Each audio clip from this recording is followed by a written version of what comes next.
Welcome to Relationship Exposed. In today's video, we uncover a quiet betrayal wrapped in elegance and subtlety, the kind that doesn't break the heart with a loud crash, but slices it piece by piece with a smile. It's a story about names, legacy, quiet disrespect, and the moment a man realized he wasn't marrying a partner, he was becoming a brand upgrade. Let's begin. It was a slow Thursday afternoon, the kind that hangs heavy in the air like wet cotton. We were at the county office, seated across from a clerk named Carol, mid-60s, eyes tired, her glasses slipping every few minutes. Her hair was pulled into a neat bun, her smile thin and polite, like someone who had seen one too many divorces disguised as weddings. Rebecca was beside me, tapping her pen on the clipboard. Not fast. Not annoyed. Just rhythmic. Humming a soft tune under her breath like she always did when she was bored. We were filling out forms for our marriage license. This was supposed to be one of those small moments that didn't feel big until years later when you looked back on it with nostalgia. Instead, it became the moment I realized everything I thought we were building together had a silent crack running through the center. Carol adjusted her glasses and looked at Rebecca with the professional tone of someone who's asked this question 1,000 times. "And will you be taking your husband's last name, miss?" Without missing a beat, Rebecca smiled politely and said, "No. I'm keeping Miller." I paused mid-signature. Carol blinked. "Until after the wedding, or?" Rebecca laughed lightly, like Carol had said something silly. "No, permanently. I'll stay Rebecca Miller." The room shrank. I looked up slowly, pen hovering. "Miller?" I asked. "That's not your maiden name." She didn't look at me when she replied. "I know. It's my ex's name." There it was. Soft. Smooth. Like she'd just announced she preferred oat milk over almond. Even Carol didn't know what to say. Her eyebrows lifted, then quickly returned to neutral as if trained not to react. "You want to keep your ex-boyfriend's last name after we get married?" I asked, still trying to keep my voice even. Rebecca tilted her head like I was being overly sensitive. "It's not that deep, Darren. It's just a name." That's when I felt it, that low burn behind my chest, not quite anger, not quite disbelief. Just awareness. Like something sacred had been quietly stepped on. Miller sounds cleaner. Less clunky than Callahan. My full name is Darren Callahan.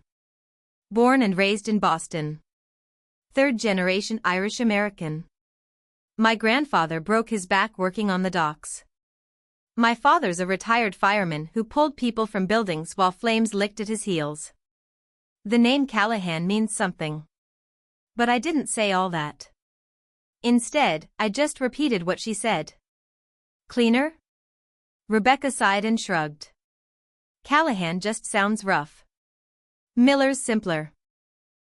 More professional. Neutral."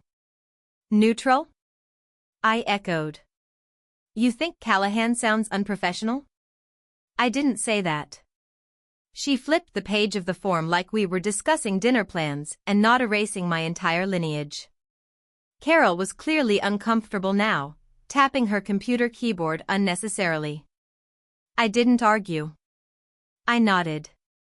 Finished signing. Handed over the form. Rebecca smiled as if nothing had happened. "Let's grab lunch after this. I want to show you the calligraphy samples I found for the invites." "Sure," I said. But in my head, something snapped. Quietly. Permanently. She could have taken her birth name. She could have taken mine. But she chose his. Not out of principle. Not for feminism. For aesthetics. That night, Rebecca curled up beside me on the couch, barefoot, scrolling through Pinterest for table arrangements. She leaned her head on my shoulder, whispering thoughts about seating charts and centerpieces like she hadn't just told me my last name wasn't good enough for her. I said nothing. I nodded. I smiled where appropriate. But inside, I was packing. Rebecca had always been good at setting emotional fires, then walking away before the smoke hit her clothes. Drop the match. Turn the page. Pretend nothing burned. 2 days later, she left for Charleston. Wellness weekend, she called it. Yoga. Facials. Beach sunrises with her bridesmaids. She kissed me on the cheek and said, "Try not to miss me too much." I smiled back. "I won't." The second she left, I opened the drawer in my study where I kept everything wedding-related: contracts, deposits, vendor agreements. I went through each line like a lawyer building a case. I wasn't being dramatic. I was being surgical. Some vendors had non-refundable deposits. Others were more generous if cancellations were made early. I made a spreadsheet. I marked deadlines. I made calls. Then I picked up the receipt for her wedding dress. A custom boutique gown, $7,500. We'd paid in full. The final fitting wasn't scheduled yet. No alterations had been done. The policy? Full refund within 90 days. We were on day 81. I folded the receipt, grabbed the dress from the closet, still in its pristine garment bag, and drove to the boutique. A woman named Sasha helped me. "I need to return a dress." "No alterations, just purchased." She looked surprised, but professional. It took 20 minutes. Then she handed me the confirmation. Full refund. Back to my card. I drove home in silence. No music. No distractions. By nightfall, I had canceled the tux fitting. Refunded the dress. Emailed the calligrapher. Called the caterer. Everything under my name. Every contract paid from my accounts. I was precise, not angry.